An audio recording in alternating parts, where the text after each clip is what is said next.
buka dulu ya. Assalamualaikum warahmatullahi wabarakatuh. Waalaikumsalam warahmatullahi wabarakatuh. Gimana kabar kalian hari ini, Nak? Alhamdulillah sehat. Alhamdulillah. Ibu mau tanya dulu nih, kalian datang ke sini atas paksaan atau kemauan kalian sendiri? Kemauan sendiri. Oke, jadi karena sukarela ya, bukan ada paksaan. Sebelum kita mulai kegiatan pada hari ini, baiknya kita berdoa terlebih dahulu ya. Siapa yang mau bikin doa? Saya Bu. Oke, silakan. Baik, sebelum kita memulai kegiatan kita hari ini, marilah kita berdoa menurut ajaran agama masing-masing. Berdoa mulai.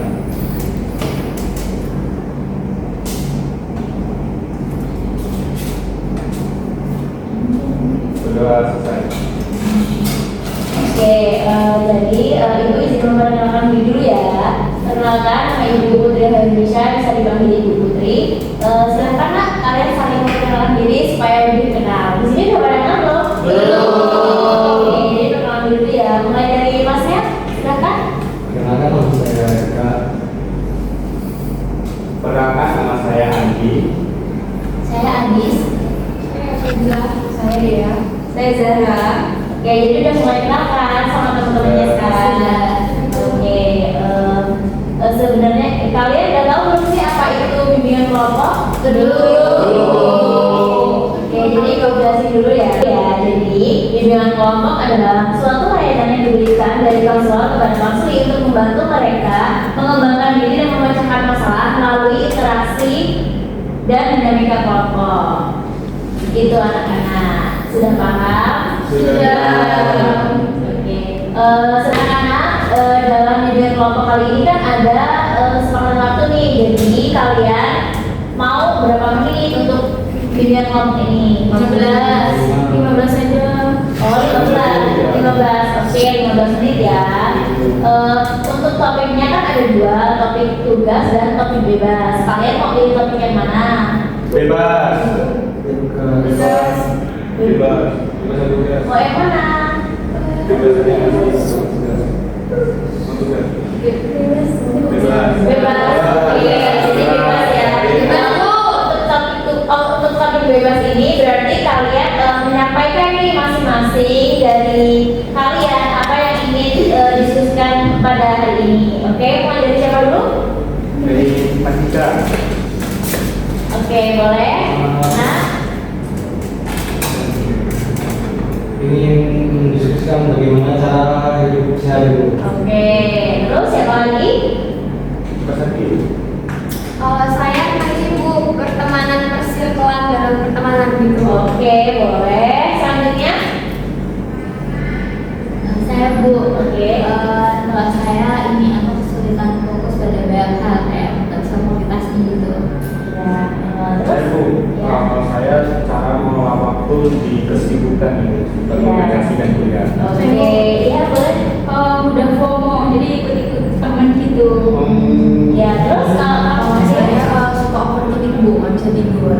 ya, baik anak-anak, dari topik yang udah kalian sebutin tadi, kira-kira topiknya siapa dulu nih yang mau dibahas? Topiknya Andri. Oh, topiknya Andri. Boleh. Siapa? Andri. Andri. Iya. Oh ya, boleh. Buat Andri, silakan ceritakan dulu bagaimana. Bagaimana saya Bu? Itu apa? Ya, masalah yang kamu ceritakan. Ini kamu ceritakan.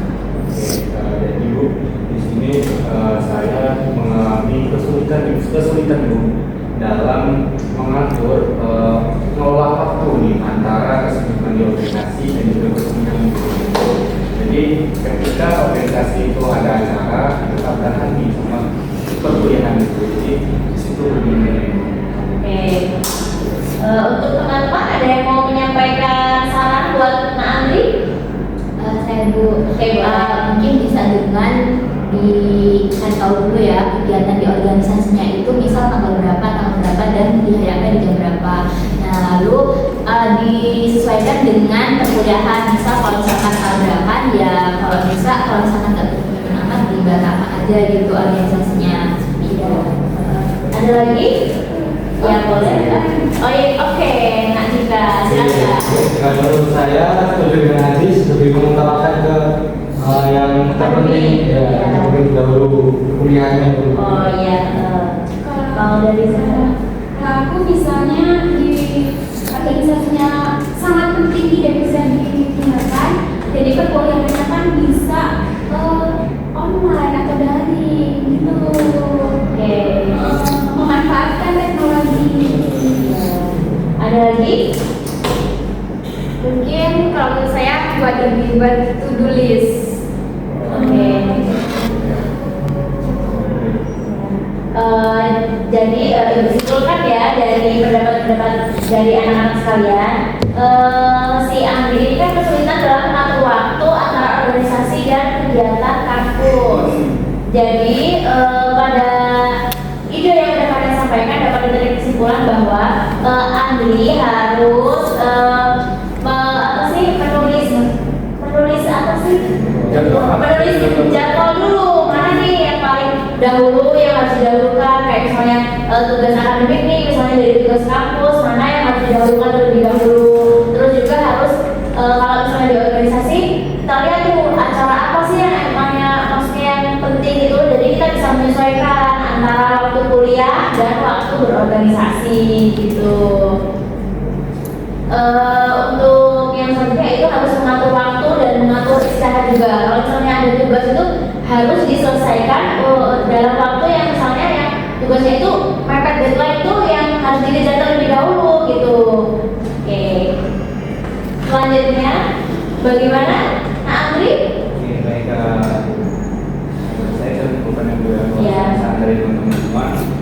Jikalau kegiatan itu memang penting banget, maka untuk berbagai bisa dengan online. Ya bisa juga dengan online. Kita harus memanfaatkan teknologi juga ya. Ya. Tapi kalau kegiatannya itu tidak itu penting, maka kita akan perlu perbedaannya. Terus dan juga bisa buat jadwal apa yang kita lakukan hari ini gitu ya, kegiatannya. Dahulukan dulu yang lebih penting. Ya. Ada lagi masalah yang harus dibahas? Cukup. Oh iya, waktunya juga sudah habis ya Nak ya, sudah 15 menit. Kalau ada yang ingin didiskusikan lagi, bisa kita adakan pertemuan kedua. Apakah kalian setuju? Setuju. Oke, untuk pertemuan kedua di hari apa? Hari Rabu. Di jam berapa? Jam 9. Oke, jadi di jam 9 ya.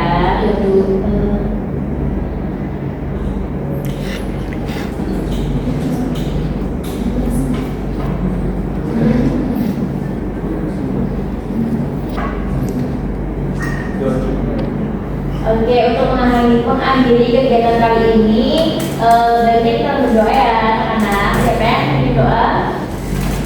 Baik, saya dulu. Oke, silakan. Baik, setelah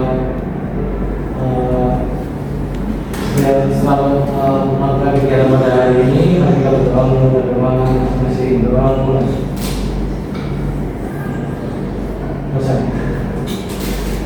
Baik, anak-anak, terima kasih kalian sudah meluangkan waktunya. Sampai jumpa di pertemuan selanjutnya yang akan membahas topik-topik dari kalian ya. Dari Ibu, saya ucapkan terima kasih. Ibu juga minta maaf kalau ada salah. Kepada Allah juga Ibu mohon ampun. Ibu akhiri, wabillahi hidayah. Wassalamualaikum warahmatullahi wabarakatuh. Waalaikumsalam warahmatullahi wabarakatuh.